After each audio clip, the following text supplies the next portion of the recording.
Why, hello there YouTube, and welcome back to Random Reviews Road to Bond 25. So, in this next stop, I am reviewing The Spy Who Loved Me. Directed by Lewis Gilbert, who makes his second directing in a Bond film, because he directed You Only Live Twice, and he directed this one, The Spy Who Loved Me. Based on the book by Ian Fleming. Oh, hang on, no. Was this based on a book? I can't see it saying here on Wikipedia. It just says based on the character James Bond by Ian Fleming, so... It's the title film. The film takes its title from Ian Fleming's novel. Oh yeah, it is based on the book of the same name. Starring Rodger Moore, Barbara Betch, Kerr Jagin,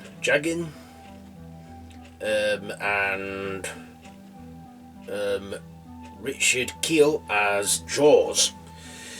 So this is the 10th installment of the Bond films, where Bond again is out on a mission and out to stop the evil villain.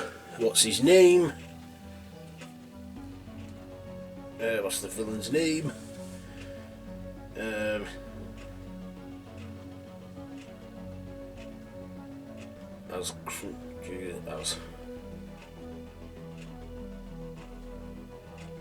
As the evil villain.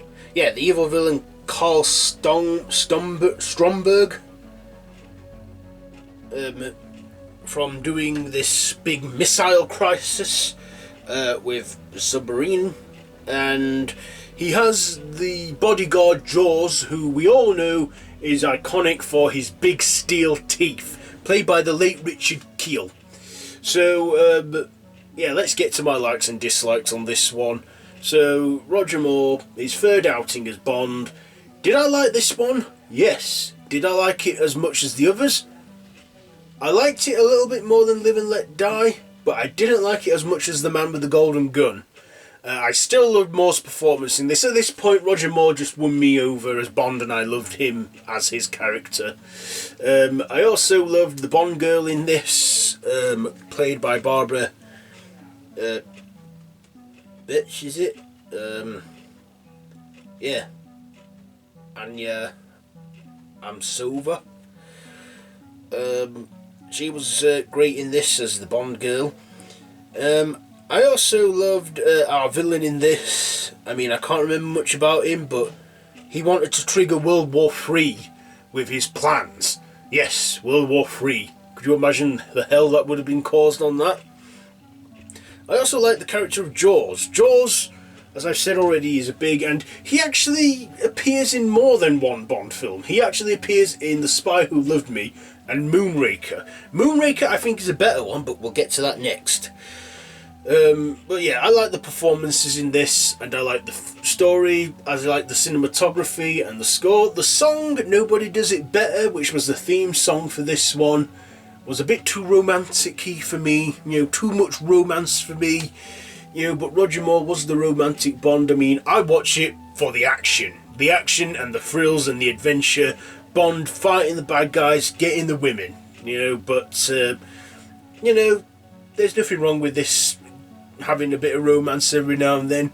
It was, because of this film, it inspired the, Austin Powers spoof, The Spy Who Shagged Me, in 1999, but yeah, I thought this was an okay one. My dislikes, there were some things in the middle act which I found a bit of a snooze fest. Like my dad, he said he saw this one he said he saw this one when it came out in cinemas in 1977, and he said he weren't too impressed by it either. He said Star Wars was the best film of that year, but The Spy Who Loved Me, it's okay, but like I say, a bit too romantic in this.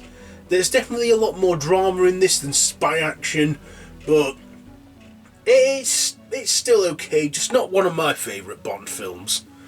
But it's still watchable. It's still good. I have to say, Jaws, he steals the show. Jaws is the highlight of this one. He is the highlight of this one, and James Bond had like about a 2-year hiatus as well, you know, because in the 60s it was like one out every year or every other year, but, you know, for 2 years, it actually missed 2 years before returning in 77, but Rodger Moore still was great. Jaws stole the show. It had an okay theme tune, I guess, just not my cup of tea.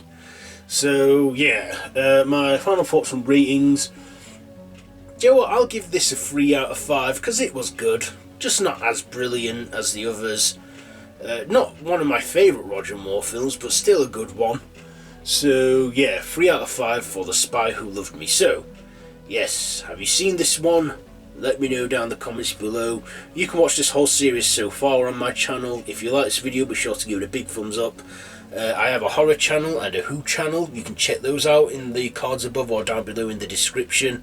No pressure, they're there if you want to see it, and you know, no pressure if you want to subscribe to my channel and hit the notification bell.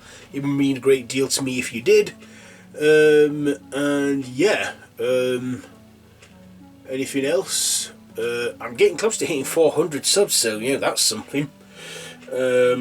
Anyhow, yeah, that's it for this one. So until next time, I bid you all a goodbye, friends, goodbye.